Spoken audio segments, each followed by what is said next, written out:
Fallen Angel.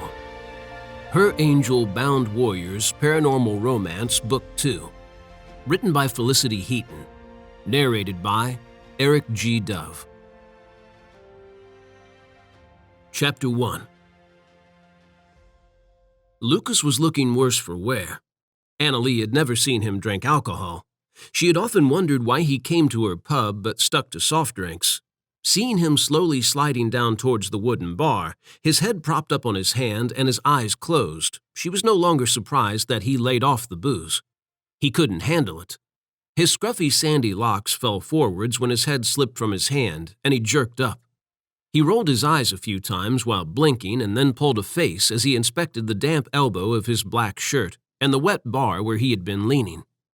A sigh lifted his broad shoulders and his green eyes shifted to the half-full glass of whiskey in front of him, growing a little unfocused as he stared at it. He turned it on the bar, canting his head to his left as he studied it. The soft lighting above him reflected off the glass, casting patterns over the dark wood, and his gaze went from unfocused to hazy. Either he was lost in thought or the whiskey was really taking its toll on him. Perhaps she should have cut him off after his third, but his charming smile had persuaded her to supply him with a fourth and a fifth. She regretted it now, her stomach squirming whenever she looked at him and saw the effect of the alcohol on him. At the time, he had looked as though he would be fine. Now, he looked as though he was going to pass out. Heck, maybe she shouldn't have given him the first shot. What if he didn't drink because he was an alcoholic, and she had just ruined his recovery? She would never be able to live with herself if that was the case. She handed some change to a patron and walked along the length of the area behind the bar to Lukas, neatening her appearance as she did so, a nervous habit she couldn't quite get under control whenever she was heading in his direction.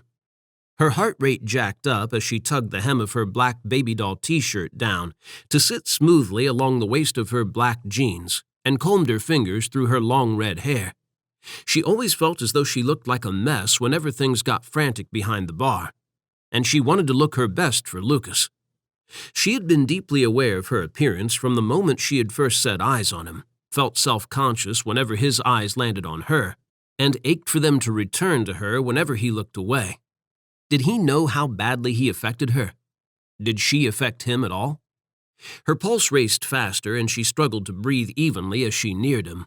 They must have talked for hours in the years they had known each other, had shared secrets and laughs about all manner of things, but she still had to drag her courage up from her toes whenever she wanted to speak with him. She nodded when an elderly man wished her a good night, offering him a warm smile that came straight from her heart. She had known him since she was a kid, back when her parents had run the old bar that was now hers, and she had been more interested in running around and talking to all the regulars, showing them her latest paintings or hearing their stories. Annelie glanced around to make sure that no one needed her. The pub was quieter now that it was approaching closing time. A few regulars remained, along with a group of people she didn't recognize, who were sitting in the corner near the bay windows that overlooked the road. She could finally speak to Lukas without interruption. She sucked down a quiet breath, leaned on the damp bar opposite Lukas between two sets of pumps, reached a trembling hand out and swept his fair hair out of his eyes. He leaned away, almost fell off his stool, clutched the brass rail that ran around the edge of the bar to stop himself, and then looked at her. An all-too-familiar jolt shot through her when his clear green eyes met her brown ones, and her heart fluttered in her chest when he smiled lopsidedly. "You okay?" She went to take her hand away, but he took hold of it, bringing it down to the bar. She swallowed hard as he toyed with her fingers, his warm and firm against them, and her heart thundered, hammering against her chest as her mouth dried out. His gaze fell to their joined hands, a flicker of fascination entering his eyes, and she told herself not to read into it. So what if this was the first bordering on intimate contact they'd had? So what if he had made her heart stop the moment he had first walked into her pub 3 years ago, and it had stopped every time she had seen him since? It didn't mean anything. At least, it didn't mean anything to him. Sure, they had talked and whiled away the hours, and Lukas was an amazing listener and always seemed genuinely interested in her problems and helping her solve them, But he had never once shown any interest in her beyond friendship. She wished that he would. He was drop-dead gorgeous, 6 feet plus of masculine beauty, and she wanted to pounce on him whenever he walked through the door, which had been almost every other night until recently. He had gone away for 3 long weeks without a word, leaving her wondering if something terrible had happened to him. And then the moment he walked back into her life, he hit the drink. Hard. Lukas didn't answer her. His green gaze remained fixed on her hand, and he turned it this way and that, his touch gentle now. Her heart whispered that this was interest beyond friendship. She tried to shut it up, but it persisted, filled her head with the ridiculous thought that she might finally get her wish, that those dreams she had of Lukas were finally going to become real. Annelie shut it down, because disappointment and heartache lay down that road. Lukas was just drunk, tired, and by the looks of things, a little out of sorts. For the first time, he looked as if he was the one who needed to unburden his shoulders and his heart, and she was determined to listen to him as he had listened to her so many times in the past. She was going to help him. It was the least she could do for him. Someone stepped up to the bar at the far end, and she waved to Andy to serve him.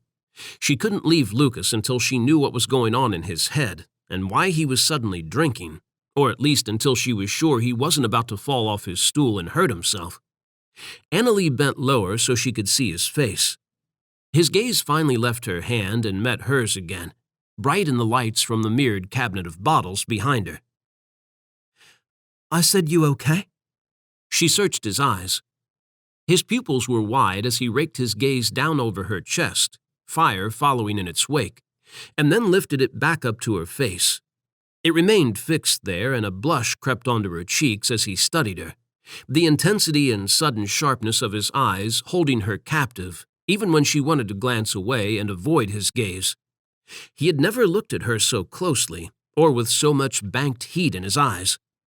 Heat that rippled through her and had her deeply aware of the way his hand held hers and how close she was to him. "Hell of a week." His reply was so quiet that she barely heard him. "You've been gone 3. Those words slipped from her lips before she could stop them, laced with hurt that surprised her, had her reeling a little as she stared at him and felt the heavy press of that pain on her heart. She had thought she had been worried about Lukas when he had disappeared on her, but now she realized it had hurt her too. She had been afraid she would never see him again. His eyebrows rose. 3? Annelie nodded. Lukas released her hand, and she mourned the loss of contact, ached for him to touch her again, to hold her because it had been reassuring her that he was back with her now. He heaved a long sigh and ran his hand over the messy finger-length strands of his hair, preening it back, before pinching the bridge of his nose, his eyes screwed shut. "A hell of a 3 weeks. Lukas smiled, but she saw straight through it. Something was wrong. "Annelie!" Andy called out, but she waved him away again. Andy had been tending bar long enough to handle problems on his own now. Lukas needed to talk. She had seen it the moment he had sat down tonight, but the pub had been so busy that she hadn't been able to talk to him other than taking his order. He had never really spoken much about himself, and the one time he needed to, she hadn't made time for him. He had always made time to listen to her. What sort of friend was she? "I was wondering where you were." Her tone was jest, but her heart meant the words, ached a little as the last 3 weeks caught up with her, together with the revelation that she had been afraid of never seeing him again. Lukas's eyes lifted back to meet hers, and she told herself not to read into that look that crossed his handsome face, because there was a chance she was misinterpreting it or just seeing what she wanted to see, that he was pleased to hear she had missed him, had been thinking about him. He dropped his green gaze back to his whiskey glass and ran a finger around the rim of it. "Sorry about that." She had never been able to place his accent. It wasn't British like hers and most of the people who frequented the pub. She had asked him about it once, and he had simply said he had lived in many places. She had told him her whole life story, and he hadn't even told her where he was from. If she asked again, would he tell her? If she didn't give up this time and tried to peel back his layers to learn more about him, would he answer all her questions? She had never pressed him before, had secretly enjoyed the air of mystery that surrounded him. But now things were different. He had gone away and had returned a different man, and she wanted to know where he had been, what he had done, and why he had disappeared. She wanted to know everything about him. He picked up his glass and she took it from him. "I think you've had enough of that." She tipped the contents into the sink behind the bar and stashed the glass there. "How are you getting home tonight?" He frowned, propped his head up on his palm, and closed his eyes. "The usual way." She shook her head at that. "I can't let you drive." A smile curved his profane lips. "I don't drive. I fly." "Well, I can't let you drink and fly." She couldn't contain the laugh that bubbled up, shook her head for a different reason as she looked at him. He was drunk if he thought he could fly home. Annelie covered his other hand with hers, and he opened his eyes, their green depths meeting hers again. They were sharper now, but not enough to satisfy her. "I'll give you a lift if you wait until we've closed." Hopefully he would have sobered up a little by then and could direct her to his place. She had never seen him outside work before and didn't have a clue about where he lived. She thought she remembered him mentioning it was in the city, somewhere close to the heart of London, but she couldn't be sure. Lukas stared into her eyes for what felt like hours, and then nodded. Annelie took her hand back and smiled, relief flowing through her. It was better he didn't go home alone, in a cab or on the bus. She would only end up worrying that he had gotten into trouble somewhere, or might disappear again. While she was driving him, she was going to get him to talk to her. She was going to find out where he had gone and why he was suddenly drinking. She was going to ease the weight on his shoulders just as he had done for her so many times in the past. Closing time was only 20 minutes away, but it would be at least another hour before she had finished cleaning up, counting the takings, and getting everything ready for tomorrow. She glanced back at Lukas and debated making him a coffee to help him sober up. He rested his arm on the counter and used it as a pillow, his eyes closing again. Sleep would probably help him as much as caffeine. He had looked tired before he had started drinking, worn down and in need of a good night's rest. She turned towards the rows of bottles and optics and turned off the sound system, so only the chatter of the other patrons filled the pub. Hopefully the hum of voices wouldn't disturb Lukas. Annelie flinched when Andy called for last orders, his voice loud enough to wake the neighborhood, and scowled at him. He gave her a blank look. She jerked her chin towards Lukas where he was sleeping, and Andy's dark eyebrows lifted as his gaze shifted to him, and then a mischievous smile lit his face as he looked back at her. "He's sleeping over?" Andy parked his hip against the bar near her as she served a customer. "I'm taking him home." She shot Andy a look when he grinned at her. "It's not like that. I'm just going to drive him home and drop him off." He didn't look as if he believed her. "Just serve the customers." She shoved him playfully in his chest, and he winked and went to work. Her gaze crept back to Lukas, heart fluttering in her throat as she thought about driving him home, and the way he had held her hand, had played with her fingers and had looked at her with a wicked edge to his eyes, a flare of desire that echoed inside her. Did he want her, or was it just the booze talking? She barely noticed the pub emptying, was too swept up in her thoughts to say goodbye to everyone as she got a head start on cleaning up. "I'm out." Andy tossed his towel down at the other end of the bar. "You be good now." Annelie ignored that. "Night." He moved out from behind the bar, grabbed his coat, and stopped behind Lukas. She scowled at Andy when he clutched his hands together in front of his chest, twisted back and forth at the waist, and fluttered his eyelashes as if he was swooning over Lukas. "Get out of here before I fire your arse."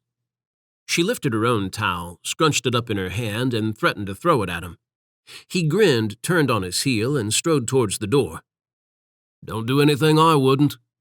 She shook her head. There wasn't much Andy wouldn't do. The door closed and she shifted her focus to Lukas where he leaned over the bar, sound asleep. Her pulse thrummed, steadily picking up pace as she gazed at him and grew aware of the fact she was alone with him now. Damn, he was gorgeous even when he was drunk, drew her to him like no other man had before. She shook herself out of her reverie, tied her long red hair back into a ponytail and wiped the bar down, doing her best not to disturb Lukas and trying to avoid looking at him. It didn't work. She found herself stood by him, looking down at his face, watching him sleep. A need poured through her, swirled and gained strength until she couldn't resist it. She hesitated and then, with her heart in her mouth, brushed the tangled strands of his fair hair from his forehead. His firm lips parted, and he murmured something. She smiled and brushed his skin again, lightly so he wouldn't wake, but enough contact to make her feel a little giddy. When had she fallen for him? It had come on so slowly over the past 3 years that she hadn't realized she had those sorts of feelings for Lukas, until he had gone away, and then she had been worried that he wasn't coming back. But here he was again, at her bar in the same stool he always occupied, bringing light into her life and her heart in that way only he could, making the days without him disappear. A smile tugged at her lips.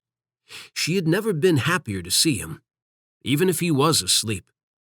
He stirred and blinked slowly as though trying to wake himself. Annelie didn't take her hand back. She was feeling brave tonight, a little courageous and bold, willing to take a risk and see what happened. "How are you feeling?" She combed her fingers through his hair. Lukas frowned, his green eyes fixed on the distance, and then groaned. She took that as a negative answer. "No better yet?"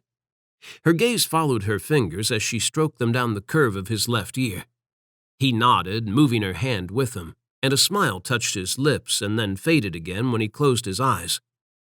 "I'm almost done. I'll have you home soon." She went to walk away. He caught her wrist so fast that it startled her, his grip firm as he sat up, and looked at her with such earnest eyes that her heart beat harder, and a rush of nerve surged through her. "I ever tell you that you're pretty?" Those words, spoken in a low, husky voice, rocked her to her core. Her pulse raced and her throat turned dry. She shook her head, and he reached out with his other hand and ran the backs of his fingers down her cheek, his caress light but setting her nerve endings aflame and sending a hot shiver over her skin. Her lips parted as she searched his eyes, trying to see if he knew what he was saying and whether he believed she was pretty. There was nothing but honesty and warmth in them. They sparkled with it, looking brighter now even though the lights were lower, entrancing her. "Your beauty puts angels to shame." Annelie tried to convince herself that it was the drink talking, but failed dismally. She had worked in the pub since she was in her early 20s, almost 10 years ago, and had run it since her parents had retired early. She had enough experience to spot levels of inebriation. Lukas's eyes were sharper, and his words weren't slurred. He wasn't drunk anymore. He was definitely still tipsy, but that excuse didn't hold with her heart. It believed him. He really did think that she was beautiful. She blushed. It burned her cheeks before she could get the better of herself. She worked at a bar. She was used to men telling her that she was beautiful at the end of the night. But the way Lukas said it, the fact that it was him, made her believe him. "You really are." His hand slipped from her cheek to her jaw, and he grazed his fingers along the curve of it. He smiled, and her heart thudded. He was beautiful. She had never seen a man like him, with such deep green eyes and a smile that could make her heart pound and body tremble. Beautiful. "Hush." She took his hand away from her face and held it a moment. "Quit making me blush, Lukas." His smile held. "I love the way you say my name." "Say it again." Annelie rolled her eyes. "Lukas." "Not like that." He drew his hand towards him, luring her with it until she was close to him. She stared down into his eyes, her mind racing forwards to contemplate things it shouldn't be. He wasn't going to kiss her. Even if he was looking more sober now, she couldn't let things go down that avenue. His eyes fell to her lips and then lifted to meet hers again. "Say it like you mean it. Like you said it just then." Annelie looked deep into his eyes, lost in them and the way the flecks of pale gold seemed to shift and move against their emerald backdrop. and blinked slowly. Her voice dropped to a whisper. Lukas. That's more like it. He pulled her closer and tilted his head. Her gaze dropped to his mouth, heart hammering against her ribs and blood thundering as a need to kiss him bolted through her, lighting her up inside, making her sway towards him. Just one kiss.